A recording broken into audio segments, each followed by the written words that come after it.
Hello বন্ধুরা, আজ আমি ঝিঙের এই অসাধারণ স্বাদের রেসিপি তোমাদের সঙ্গে শেয়ার করব। প্রথমে আমি ঝিঙে আলু কেটে ধুয়ে রাখলাম, আর কিছুটা চিনেবাদাম গুঁড়ো করে রাখলাম, আর একটা মিক্সিং জারে আদা কাঁচা লঙ্কা পেস্ট করে নিলাম। এবার কড়াইতে সর্ষের তেল গরম করে কেটে রাখা আলু দিয়ে অল্প নুন দিয়ে ভেজে তুলে নেব।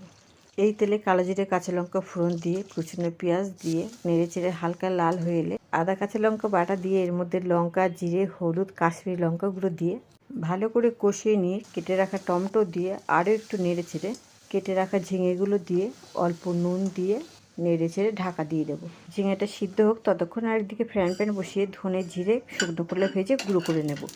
দেখো ঝিঙেটা অনেকটা মজে গেছে। এবার ভাজা আলুটা দিয়ে দেবো।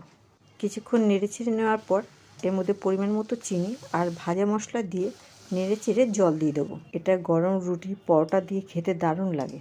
এবার বাদামগুলো দিয়ে মাখা মাখা করে নামিয়ে নেব। রেসিপিটা ভালো লাগলে আমার পাশে থেকো।